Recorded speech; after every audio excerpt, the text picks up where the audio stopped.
just to reiterate, me and Nikolai, we started this company a couple of years ago, and our goal was to make the staining and sophisticated staining protocols affordable for the scientific community. Me and Nikolai, we founded Acquia now already more than probably 6 years ago, and it's a company that distributes CODEX technology, and we quickly realized that CODEX staining was too sophisticated to be sufficiently reproducible among labs. So the idea was to make a simple automation system that is able to, to do a very sophisticated protocols, be on par with the most advanced stainers, and be at least 10 times or 20 times less expensive. And I think we achieved that. So this is the team. Nikolai, CEO, and I'm an interim CSO. Gary Nolan, our PI at the time, is a co-founder, and also you see on the call Robert, who is our kind of business development kind of person, kind of jack of all trades in terms of business. Again, brief introductory slide about the Parhelia system. Parhelia system is a marriage of two systems. Basically, it's an affordable pipetting robot, liquid handler, which we took from adopted from Opentrons. It cost less than 10K. I think it started at 5, now it's about 7. And a device that we produce, the proprietary device that we produce at Parhelia, 2 staining systems. One is for slides and another one for cover slips. And we'll talk more about it. So rather than going around sort of CAD slides, I will start straight away from sharing this video, kind of giving you kind of an overview of the system. This is the slide staining system. Let me know if the video is viewable or is it too choppy for you. Nikolai, is it okay? It's a little choppy, but we can follow it. So we're looking at the slide staining system. We're looking at the box and a couple of shelves, and you will see this little pins which shelves kind of dig into in order not to fall down. So just to give you an idea of how it looks like, I think it kind of stabilized. So we have a slide system, Parhelia Omni-Stainer, which is able to stain at the same time 12 slides. And it's called Omni-Stainer S12 on our website because it can stain 12 slides. Right. And what you see now is the box and the shelves. And now you will see the lid. When you get it, you will get separately the box, the shelves, the lid, and also as an option, you will have a lid with, paper. Not the paper, you'll buy the paper separately, but you will attach this paper, make it wet, and it will prevent the samples from drying. That's the way you put it on. And see the notch on the left? That's kind of the top left corner of the system with the plus as a mark for the calibration in the robot. The next slide, hold on, let me just go to the next slide. The next slide shows you the cover tiles, which is shipped together with the system. And again, there will be a lot of video today. So the cover tiles, usually you will be receiving them kind of attached to the to plastic with paper spacers, paper lining covering the sticky spacers. The spacers are sticky, but don't be afraid, because when they're wet, and they're supposed to be wet, they will be sliding along the surface of the slide, so they will be fine. This is the cover slip system. The cover slip system consists of the box with pins inside, 12 pins. Again, it can stain 12 cover slips with pins that are supposed to enable staining and enable special pads to be positioned on them, such that the cover slip, which is positioned over the pad, and now you see the pad, so that it doesn't really fall down. It's extremely important to establish a capillary contact between the cap, the pad, the cover slip, and the pin, and we will talk more about it in the videos to follow. Again, there is a paper that's supposed to be wet before you put it into the system. Now you will see the cover slip pad. As you can see, it's a little piece of plastic with ridges that are supposed to form kind of sliders and a positioning mechanism for the cover slip. Let's go to the next slide. So now let me quickly introduce you to the OT2. You will see you see now the complete view of the pipetting robot kind of zoomed out. And now you will see the deck with 12 positions on it. A couple of them are occupied by, there is a reagent reservoir on the left in position 1. Do you see my, let me go laser pointer, here we go. So you will see the reagent reservoir in position 1. You will see one of the Parhelia systems with thermosheath in position 2. Another reagent reservoir for expensive reagents, basically a 96-well plate in position 3, TIG box in position 4, and heat module in position 7 with another Parhelia device. And we often mount camera to be able to document our runs. Let's go to the next one. Now, let's go briefly, I'll try to the video. Oh, here we go. So this is a brief introduction of the OT2 software, which enables you to, it has a couple of tabs. It enables you to import protocols, which are Python files. And you can also import soft labware, the one that is shipped together with OpenTrons or custom labware, which we ship to you. Again, these are files. You will have to import them into the system. And also, it actually enables you even to go deep into the robot settings and launch the possibility to operate the robot through Jupyter notebooks. We do not actually really use this system, at least for the clients outside. We mostly use it for kind of fiddling with the robot and kind of setting it up, internally. But just for you to let you know that such possibility exists. Let's go to the next slide. Now we will talk more about capillary gap staining that happens in the slide system. You need to form a sandwich between the slide and the cover tile, as here on the left, and put it into the device, into one of the shelves. The shelves run from 1 to 12. 1, I don't know if you see now my, I'll go to laser pointer. 1, 2, 3, 4, 5, 6, 7, 8, 9, 10, 11, 12. And now I will run you in a detailed fashion through the way we set up this system. The easiest way to put a sandwich together is just to do it under the water, literally. So you take a slide, put it under the surface of the water together with cover slip, make a sandwich and put it into the system. You can also sparingly apply some liquid into the slide and literally slide the cover tile across the surface of the slide. As long as the spacers are wet, you can actually slide the cover tile along and put it into the system. Now the third way to do it, and you will choose which way to use it, literally to make both slide and cover tile wet, to form a drop on the cover tile, and then again you slide the cover tile, put it into the system. After you put before the run, you have to put at least 30 ml. Is it important to mention the bubbles, Yury? What is it?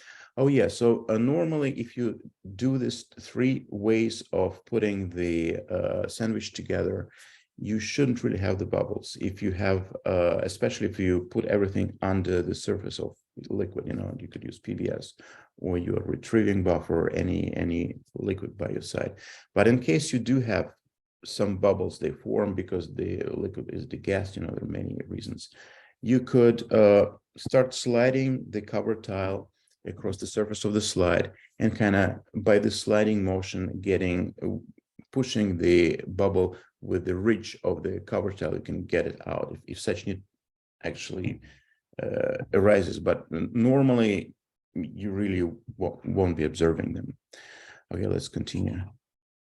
So, and that's the way you put the shelf into the system. After you put the slide on it, you can actually put the slide after the shelf is, as you will see here in the video, after the shelf is being placed in the system, you can put the slide kind of in afterwards.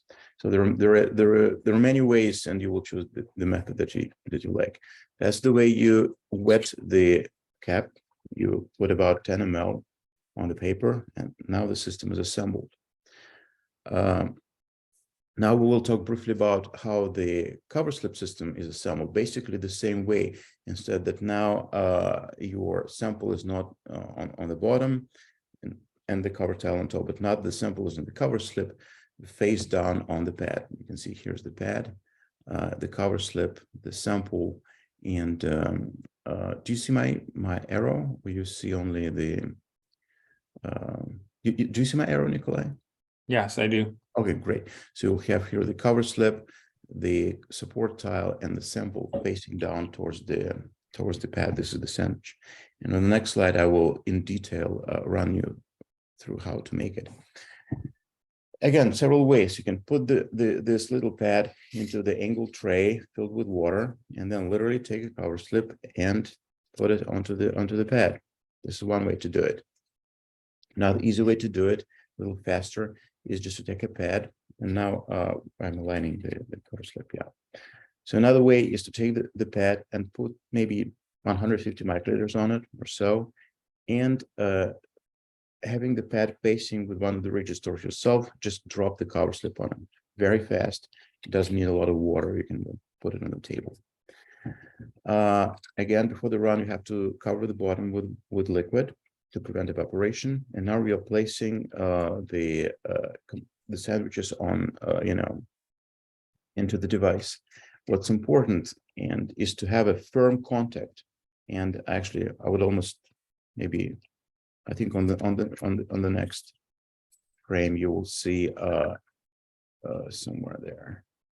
Not sure. So what's important is that when you put this sandwiches into the device, right, that there is a capillary contact between the pin, we call it the wick. Well, it's not really the wick because it's made either out of metal or out of plastic, between the support tile and the cover slip. So what I usually do is, after I assemble everything, actually there's a bubble here. After I assemble everything, I will take forceps and I will push down both the pad and the cover slip, because the cover slip here is not attached by sticky spacer, it slides, so you can afford slightly pushing everything down so that they have both the pad and the cover slip have a firm contact. So the great thing about our system, since everything is more or less vertical, that even if there is a bubble, and here there is a little bubble here, I actually didn't notice it, it will actually migrate up because just because of the tendency of bubbles to migrate towards the surface, the interface of the air with liquid. Yeah. So Yury, can you go back to where you were? Just Right here. Scroll back. Yeah. So I just wanted to mention that there is also if you there's a way to ensure that there is the capillary connection between the pin or the wick and the support tile. And so what you can do is you can pipette like 20 microliters of buffer onto the contact point between the pin and the support tile, and make sure that there is essentially a coupling, a liquid coupling that exists between the two. Actually, this is not necessary. It works for me even without it.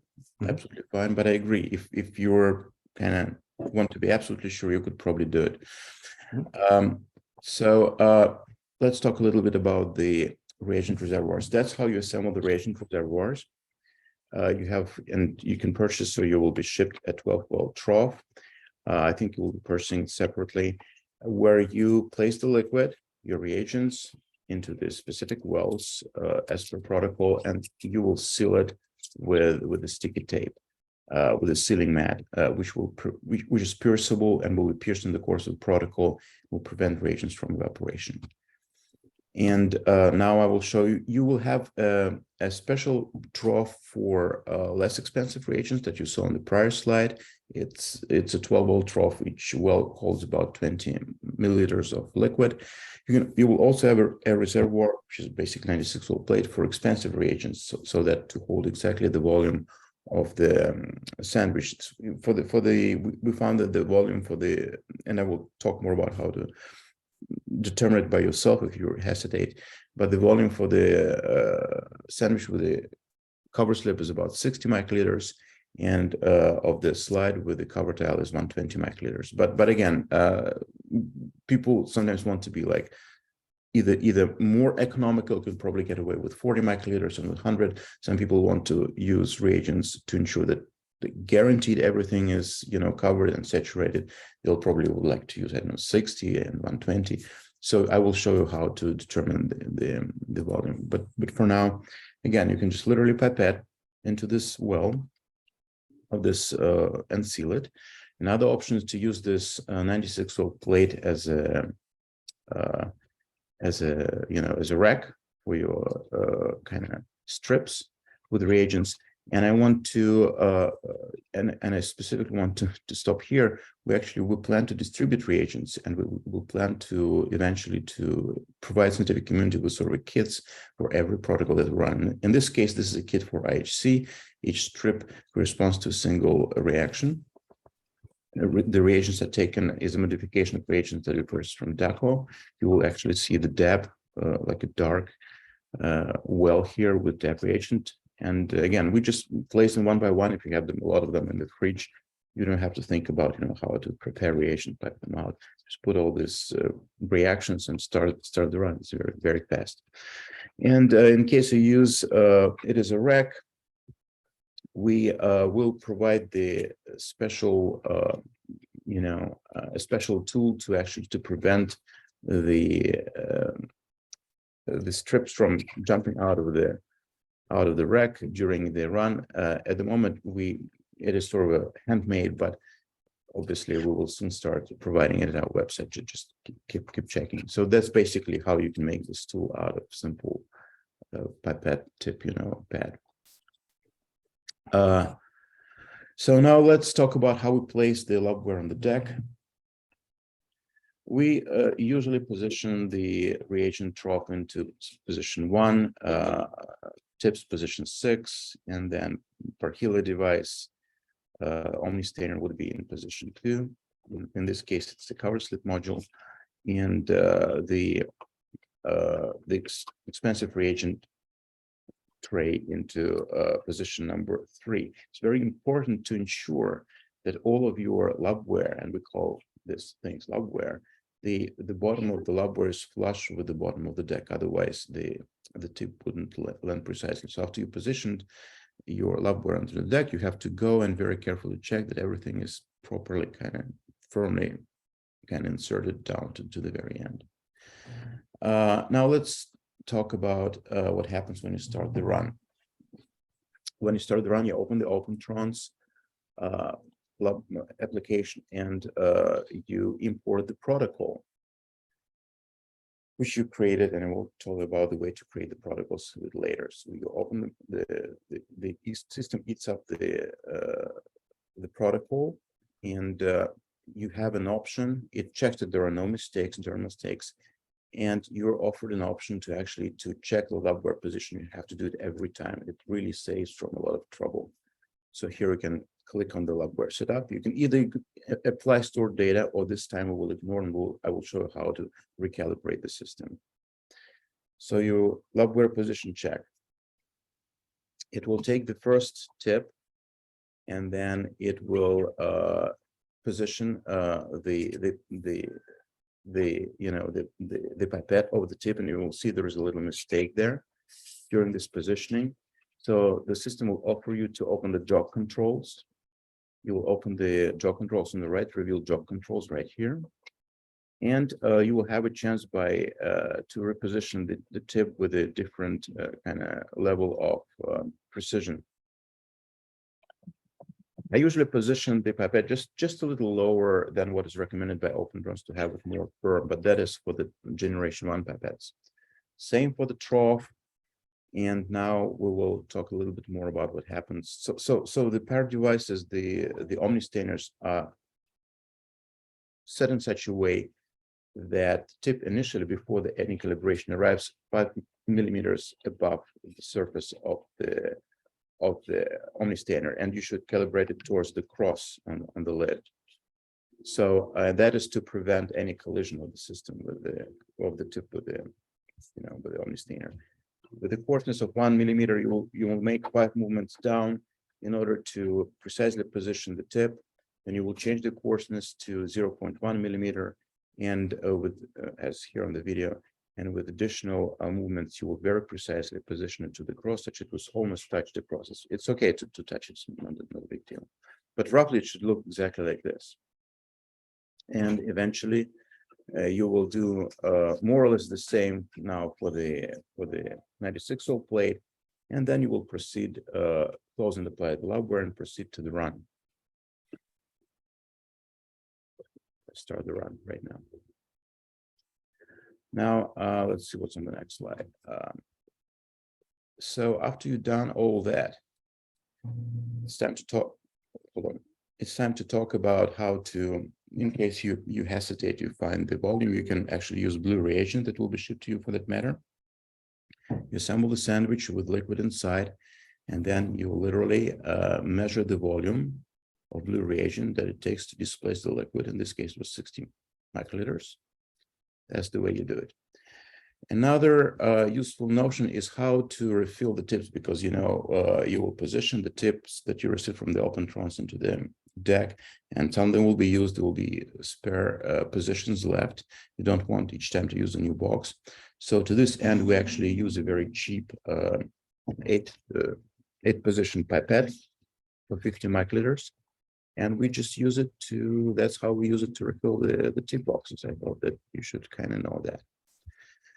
Now, so basically, how do we do in terms of time? Oh, we have a lot. Yury, can I interrupt you for a second? Would you be open to showing how to run the blue dye demo protocol from StainWorks? Yes and no. Probably not at the moment because I'm not in the lab. I'm actually doing a presentation from home. We could, in theory, do that. I believe I have something. We could connect to my lab computer, but probably not at this very moment. Okay. We'll see. Yeah, so okay. basically, we covered quite a bit in 25 minutes, and now we have a lot of time left. So first of all, think about this. Basically covers a big chunk of experimental details that I want to cover today. We're in pretty fast for them, but now we will transition to the software part, and we can talk a lot about how the software system works and what's inside the protocol, et cetera, but now is a good time during the presentation to contemplate and to think what additional questions whoever is attending. And I know we have 24 participants right now, which is nice. Whichever questions you might have about how to physically assemble the system, maybe literally type them quickly, send them to Robert or to Nikolai. And if any questions are coming, I see something is coming in the chat. Okay, that's Robert. So it's a good time to basically ask me a question about how to physically run the system, because now we're transitioning towards the software and towards the different protocols. Okay, so we have validated a number of protocols for our system. We have mostly used it for CODEX, as it was initially designed for. We use it for IHC, for imaging cytometry. We use it for Phenoptics, which is a part of the Equi portfolio now. For Opal, what else we did? We did ACD Bio RNA-FISH. We combined ACD Bio RNA-FISH with CODEX. We did simple immunofluorescence. We did so there are plenty of protocols, and just go to the next slide. So we will now talk a little bit about general structure of the protocol. What does it encompass? How is it made? Because it takes a little bit of courage which will help you with to kind of dig into the making protocols in Python.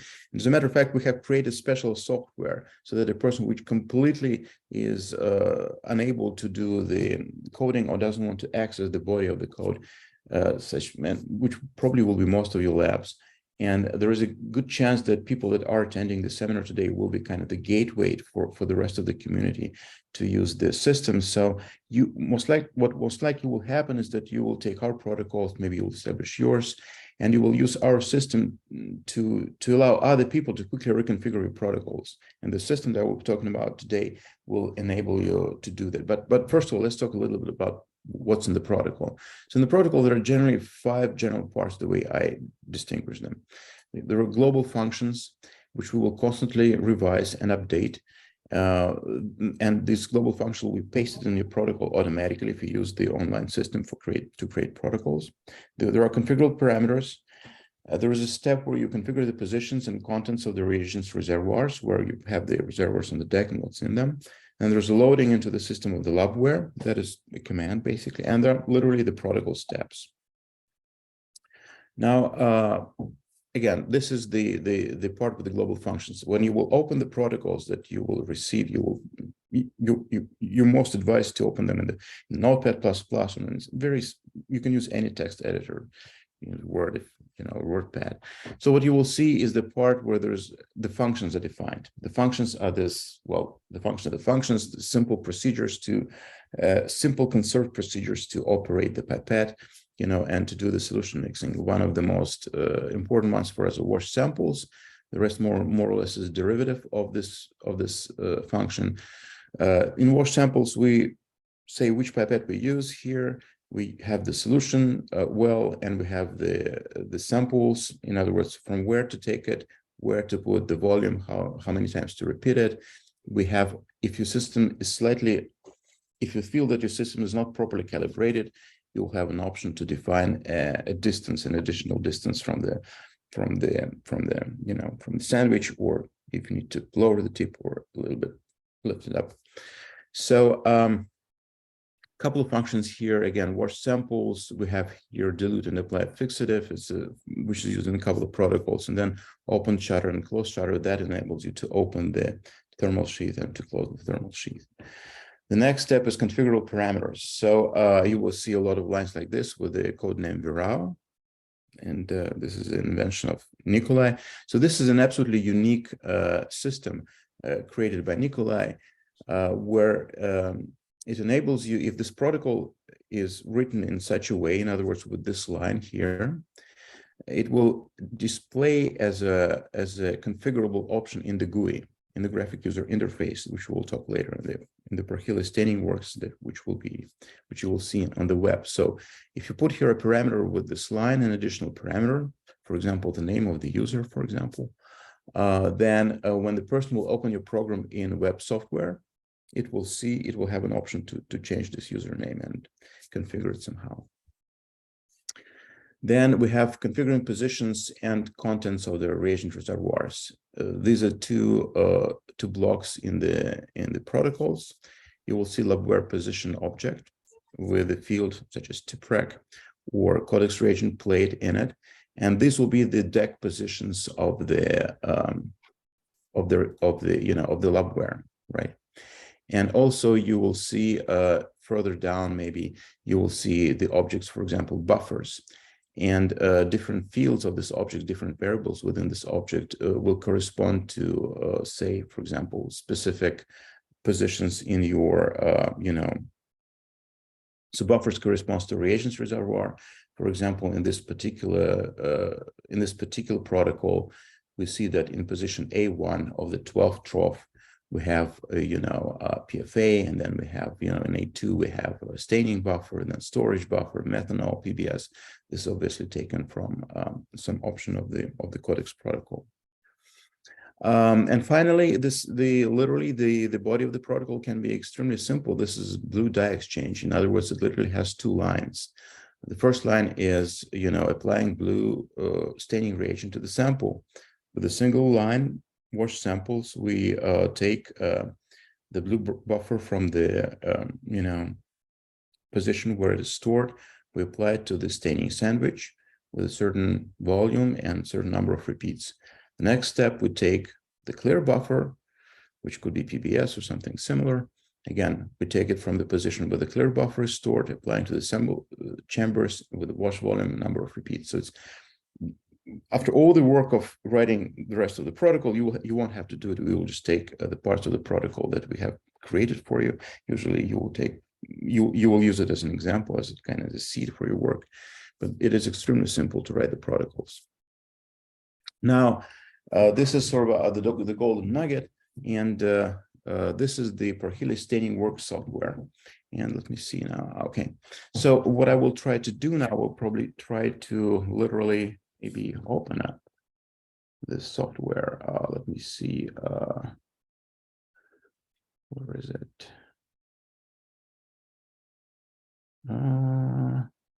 Okay, guys, it's good because we have time. I will try to.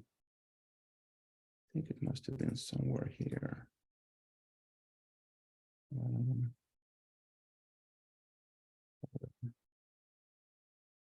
No. So what I will do now is I will try to connect to our to my lab computer, which will take me just a second, and we will try to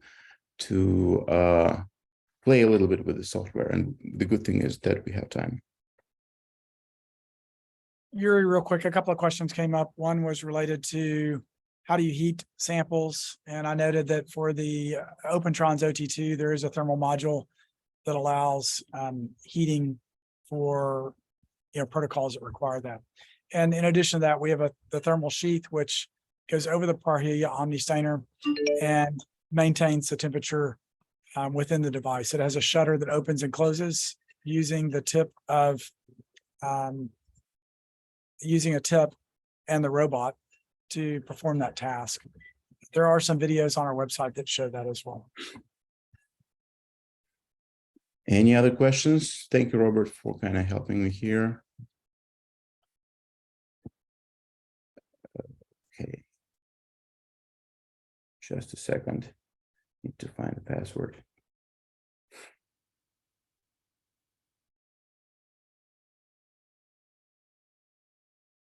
Okay.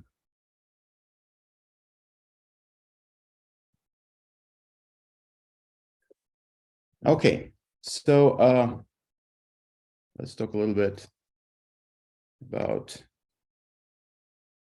the system. Let me just reposition it here. Okie dokie. StainWorks. So roughly, this is the interface that you will see. Can you show us how you access it through Parhelia website? I can try. I never accessed the Parhelia website. Yeah, if you just go to Parhelia bio and then in the menu there is StainWorks on the right. Okay. Righty. Where is it? Oh, here we go. Here we go. The blog, yeah. Got started. Perfect. So to be fully honest with you guys, this is kind of the command interface that we see as admins. I guess you will see exactly the same, except that you won't see the user management part. So it's really an absolutely unique system. What we have here is we have global library of protocols. What I will do now is I will actually go to templates. So this is sort of my zone, the area where I copy the protocols from the global library. And what I will do now is I will actually delete them. Right. So we support and maintain the global library of protocols. We guarantee you that they work. Moreover, each time, if we need quickly to edit the protocols, we have this. I don't know. I don't think it will be available to you, but we actually have the special part which allows us quickly to edit the functions if we realize that we need to supply any additional corrections to the conserved parts of the protocols. We can quickly edit it. So next day, rather than you updating the system, everything is automatically updated for everybody who uses the system. So we have this global library, right? And it stores the protocol. So what you want to do is you want to select the protocol that you want.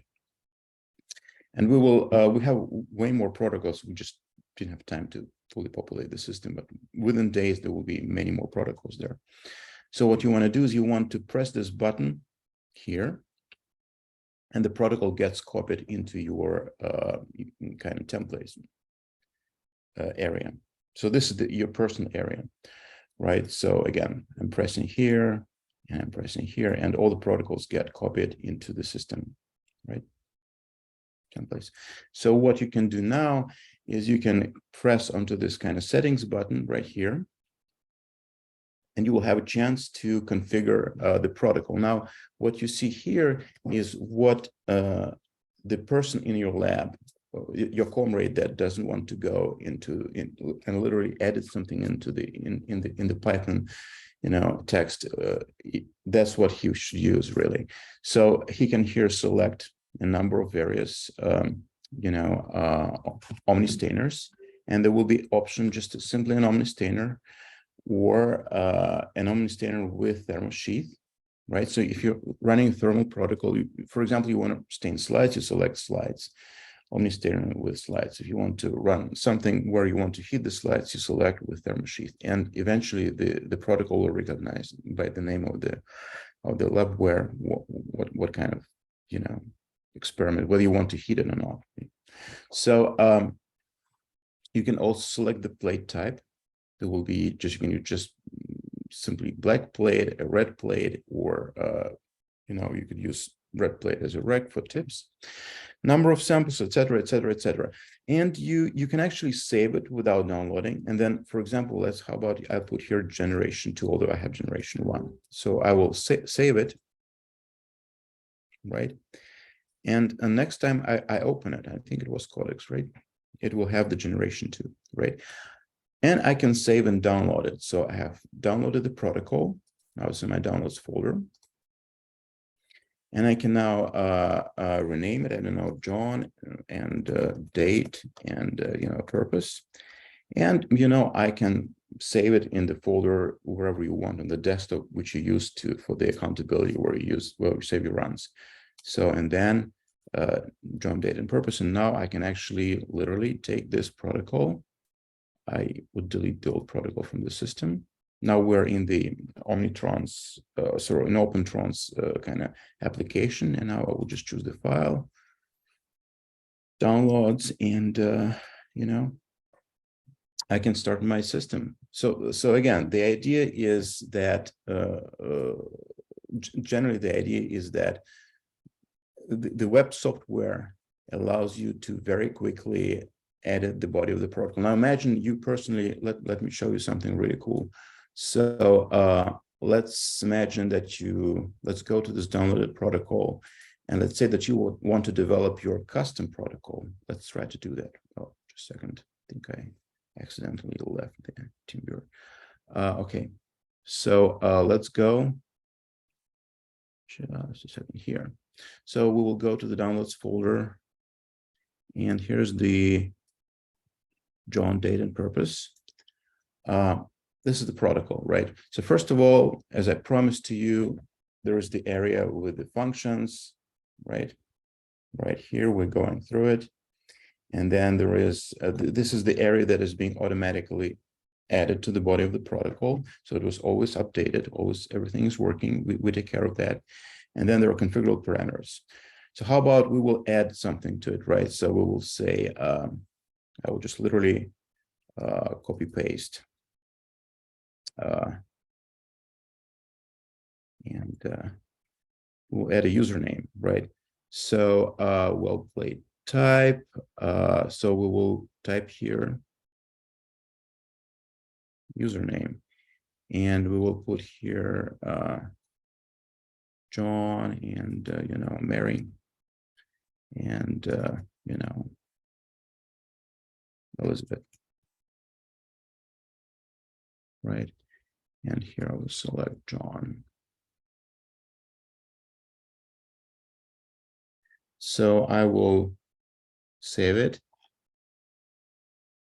What I will do now, and that we will kind of correct that, I will actually cut out the part with the functions, because it will be supplied by the system. I'll now go back to this system, and I will go into, let's say, global library, and let's click here to select the files. Let's go to the downloads right here. Here we have the protocol uploaded. I will copy it to my templates.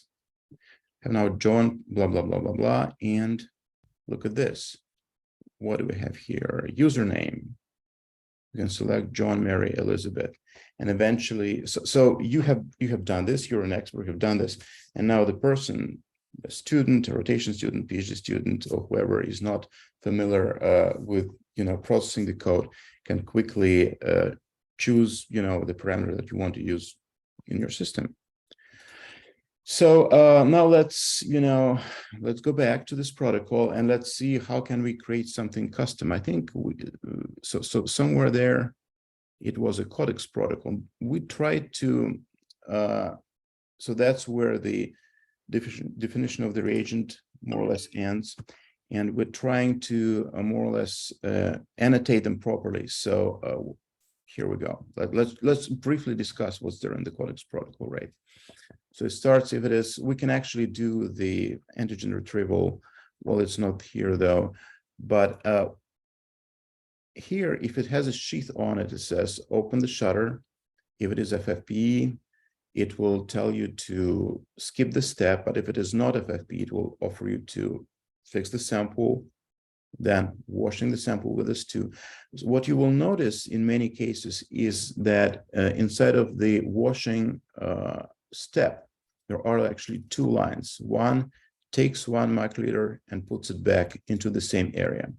So just for you to understand what's happening here, we're actually puncturing the, the sealable mat. So here we puncture the sealable mat. It actually says here puncture for S2, and here we apply the S2 buffer, right? We have the pre-block. We have, again, puncturing the pre-block. The pre-block is located in the 96 well area. So we puncture individual wells in the 96 well plate area, and then we apply the solution from wells. So, for example, let's say you have 3 different pre-blocks, right? So let's quickly create additional steps. So what I will do here, let's imagine that you have 3 special pre-blocks that sometimes happens when you need to, for example, block the RNases. You will block with RNase inhibitor type 1, type 2, type 3, right? Something like this along these lines. So this is going to be pre-block 1. So if I have additional steps, I can literally just introduce them by copy pasting, right? And so we're here, right? So there's going to be pre-block 3, and that's going to be pre-block 2, right? And then, so we have here pre-block wells, right? So we can say pre-block 1 wells, pre-block 2 wells, and pre-block 3 wells, right? But also we will need to define where are those wells, right? So let's go here. Somewhere here, so we have pre-block wells, right? Where we define where on 96 well plates are they, positioned. So, and so it's going to be pre-block 1, pre-block 2, and pre-block 3 is going to be in 0, and then it's going to be in 4 and then 5. So these are basically the roles of your system. So now we have basically modified the protocol to, to have additional pre-blocking steps, right? And let's save it as, hold on. I will save as. Yury, okay, there are a few questions that we're receiving. I think people want to know a few details. So would it be a good time to take a pause and try to answer? Yeah. So let me just, the last thing I wanted to show here is actually that everything is fine. It is updated and we can configure it and run it. So making the new protocols, basically what I wanted to show is that making the new protocols is that simple. Okay, let's go and talk about what you have guys in mind. Shall I just read them? So yeah, so this is a very is a very good question. So maybe can you see them, or should you? I see. I literally see them on my screen. I will start reading them right now. Why don't you read the questions and then we can answer them one by one. Dr. Selvaraj asks, for CODEX assays, we need to prepare certain reagents just a few minutes before using. How can we accommodate this into the protocol? Or does these steps need to be offline? As the person who developed CODEX, I have to tell you, there are no such steps. And if somebody tells you that's not true. But okay, not to not to smash Acquia in any way. What happens is that there is one such step, and I believe it is F reagent, right? The fixing reagent.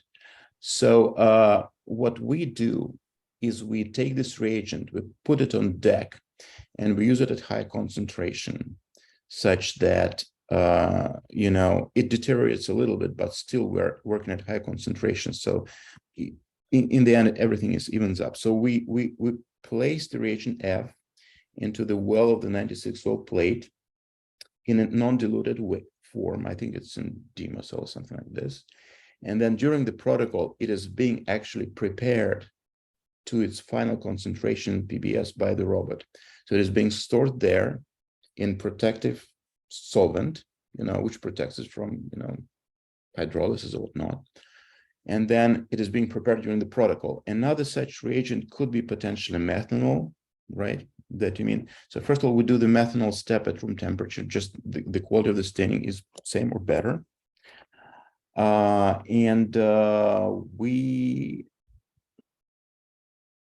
do it. So you can just do the answer. But if you were very meticulous to how the protocol is to be run, you would actually position the trough on the heating block and run it in the cold form from the heating block. But I don't think it's necessary. I hope that answered the question. You're welcome to send me a personal question later. Okay, Dr. Cuentas, if I already have protocols, for example, Opal IHC in the Leica bond, is it easy to transfer to your system? Or do I need to create new protocols to use in your auto-stainer? You need to create new protocols. We don't have any access to Leica or bond system. But I have to tell you one thing. For the price of one bond, you could put probably 20 of our auto-stainers. I think the whole system that we sell is about 12 or 13K. Mm-hmm. One is about 260, so 20. About it. Okay. But it's worth mentioning that we do have already protocols for Opal and IHC. Yeah. And so actually, we're going to provide you with access to StainWorks, and you'll be able to go to the global library and take the protocols for Opal and IHC from them. We also provide custom protocol development services, so you don't have to be a computer scientist, or you don't have to understand much about how the Python scripts operate to create your own script. You can just contact us, and for a one-time fee of $1,000, we will create you a custom protocol or customize a protocol for you. Now, Dr. Sia asks, is this protocol compatible with the temperature module? Yeah, so some protocols do use temperature module, and they are compatible with it. I forgot to mention that you can actually do retrieval in our system. Since people usually are very picky about retrieval conditions and they work a lot to establish them, we don't necessarily impose. We don't. You could do retrieval literally inside our system. So many protocols have retrieval as an option literally inside them. So yeah, answering Christian's question also is so this particular protocol CODEX, people sometimes like to do overnight 4 degrees incubation, and we will add that the option, the parameter to the protocol, where you if you have a thermal module, you'll be able to do a 4 degrees incubation instead of a room temperature incubation, and that will be in the next version of the CODEX protocol, which is going to be version 10. Dr. Choi asks, Yury mentioned about here. How does it work on the instrument? I just said that we will probably have to. I don't even know whether we have it currently in our protocols. I think we do in a couple of them. So we do have heat-induced antigen retrieval as part of the protocol.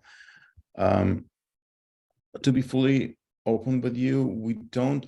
I personally do antigen retrieval outside because I'm sticking to very specific conditions.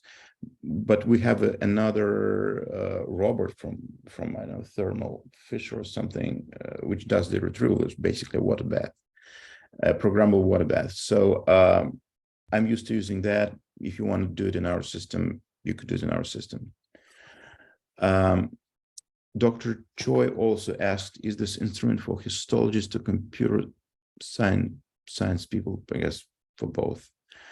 Dr. Quintus asked, could you send me your contact? It's okay.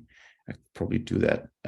Dr. Choi asks, does your thermal module can heat up as well as cool down? Yes. So it's a Peltier-based module. So it is not as fast as PCR machine, but basically as fast. Yeah, it's very fast. So it takes about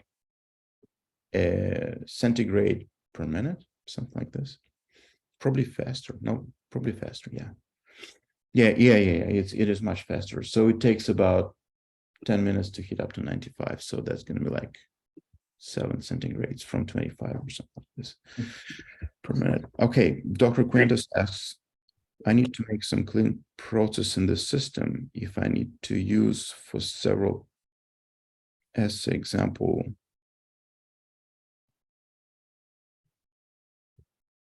I don't fully understand this question, but maybe you can. Well, the system uses disposable tips, so there is not going to be any reagent mixing or carryover.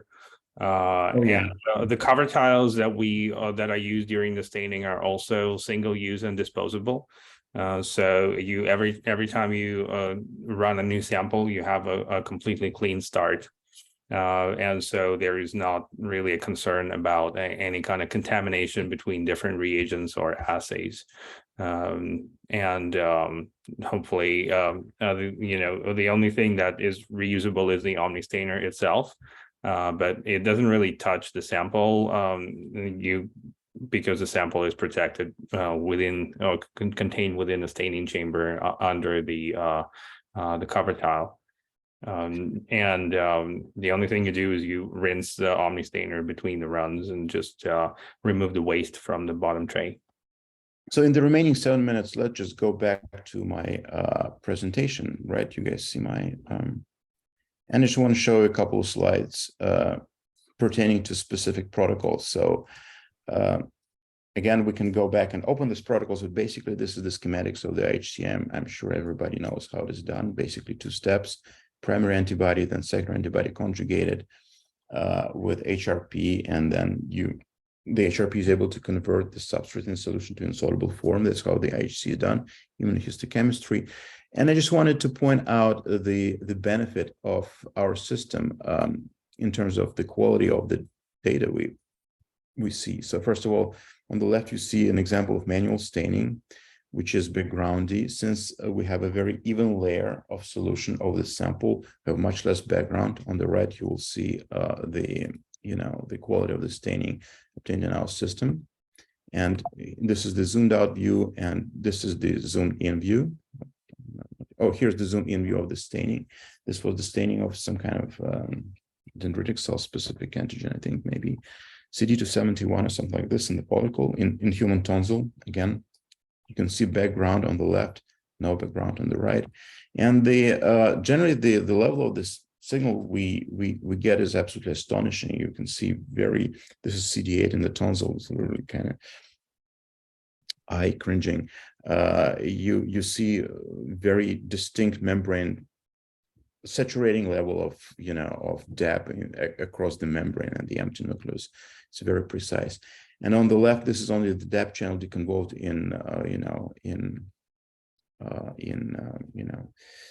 what's it called in this program, whatever, that allows you to deconvolve the hematoxylin and the DAP. So this is the manual stain. You see a lot of background, and this is the here was the deconvolution done for the staining in the Omni-Stainer. On the right, you see there's essentially no background. So Opal, the same process repeated 3 times. I also wanted to show you how we do the ACD bio. So this is the ACD bio protocol that we have automated. The detection of the RNA, which is now becomes very popular. So ACD bio uses branched DNA as the way to to enhance the signal. There are a couple of steps while you build up the branching cascade from the probe to the first amplification kind of component, to the second, to the third, et cetera, and eventually your detector has an oligo with an HRP, which converts tyramide to, thermofluorophore, for example, to the form of the fluorophore, which is activated and precipitated onto the substrate. So we have used this system, we automated the system, and you will have the protocol there to do this. There is only one reagent that we had to change, and we'll sell it to you, that needs to be used in the course of this protocol in order to make it compatible with our system. You see the detection of SARS-CoV-2 virus. This is basically COVID lung of an autopsy specimen. And you can see the nuclear protein of the SARS-CoV-2 distributed across the alveoli and inside some of the cells. The red signal and the blue is basically, I think it was either autofluorescence or maybe a collagen. So we combined, so this is the literally straight detection of the viral RNA. And we have confirmed it with other methods, protein staining, this is indeed the virus. Now, we also can do it with so-called Panini protocol. Instead of depositing the fluorophore, we actually deposit a tag, such as his tag or dig tag or DNP or flag tag, which is modified by tyramide, right? And then where the RNA was, we actually have a tag to be later detected in CODEX run. It's called the Panini protocol, like a sandwich, So again, you deposit a tag where the RNA was, biotin or, or dig, and then you detect this biotin or dig by antibody. You can also actually deposit tyramide oligo, recently released version. I think it is still in preprint or in bioarchive. So you will have, actually, this is the early prototype used for this protocol. You can see it's on the heat module. Everything is done in the heat module. And this is one of the Omni-Stainers, but yours is better. That was done a couple months ago. And you will see a lot of reagents. You can have all kinds. There's a special red plate for CODEX reagents and another red plate. Actually, this is the red plate for the RNA reagents, and this is the red plate for the CODEX reagents. So they run sequentially. And this is the reagent trough for the CODEX reagents. So, and actually it detects to the same degree or even better.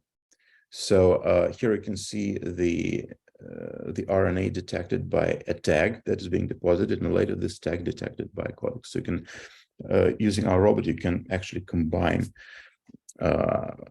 detection of RNA with detection of proteins.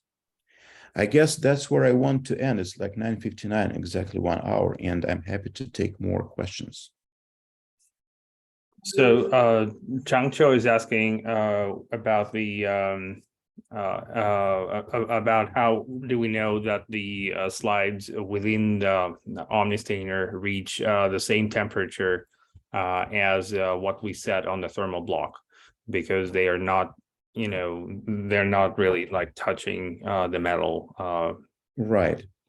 So first of all, we checked that. We literally put a thermocouple device into the box, glued it to the, to the slide, and measured the temperature.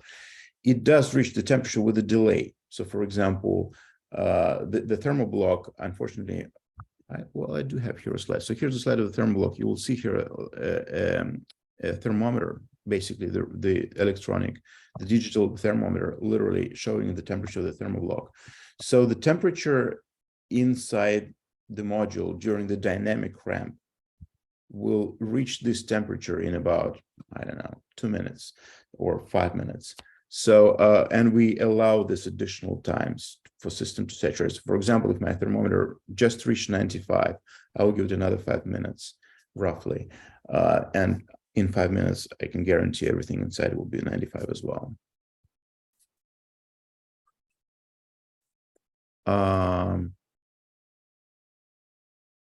Do we have, I hope, so does it? Yury, in this example, you have it covered in foil, but in with the Omni-Stainers, the current Omni-Stainers, it's not necessary with the lid and then with the thermal sheet. So I just didn't include the slide with the whole thermal sheet. Didn't have time for that. All righty. Thank you for the So Christian is asking when the Omni-Stainers are going to be shipped. Robert, can you tell us the exact date and time? They're shipping this week. So Christian, you can reach out to me directly, but you have several orders out there, and I can give you specifics on, the S12 and C12s that will be coming your way.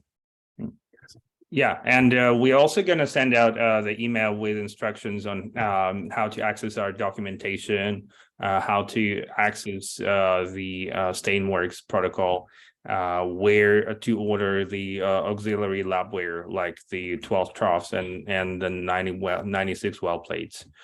So you have everything you need for your run when the Omni-Stainers arrive. Yeah, and I'm sure we'll have more webinars where we will discuss. We tried to cover a lot of topics today: how to create your protocols, how to physically assemble the system. So I'm sure there are some questions that we haven't covered quite in detail, and in additional webinars we will talk more about how to use the thermal modules, etc., etc. There's quite a bit of ingenuity in the design of these modules there. Mm-hmm. John Ramones asks, for secondary antibodies applied many hours into the protocol, do you recommend storing them cooled with a thermal unit or otherwise? So I personally do everything at room temperature with primary antibodies applied across many hours. So we usually do, so in the protocol, specifically answering specifically for John, we do if we have the primary in the regular protocol, we have the primary antibody incubation at 4 degrees overnight. I actually do it at room temperature, works exactly the same. As a matter of fact, I believe that in Bond and in Ventana, they actually heat up to speed up the antibodies in order to speed up the binding. So yeah, but you could definitely implement a step into the protocol which does all the automatic steps, then stops, you take it out, put it into the fridge, put it back in the morning, continue it, and it will continue the protocol. Another option is just to do it on the module. It will literally cool down the Omni-Stainer. That will be the absolute equivalent of keeping it at 4 degrees. I think John is asking, what do you do with the secondary antibodies that are sitting in the plate and waiting until you apply your primary antibodies? I completely misunderstood. Yeah, room temperature or not? You have two options. We keep them at room temperature. Never saw anything happen to any antibody if it is kept at room temperature rather than at the 4 degree.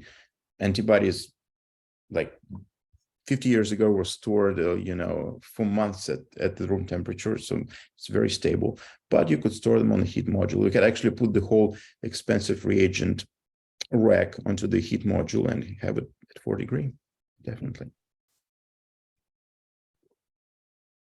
Yeah. All right. Well, I think that we're all done with this webinar. We're 5 minutes over time. Thank you all for your participation. Thank you so much, Yury, for a very informative and contentful presentation and all the questions answered. And we'll send out the recording so you guys can follow up and dive into the specifics. Also, feel free to just email us with any questions at info@parheliabio.com. And please don't hesitate to reach out. We're always happy to talk.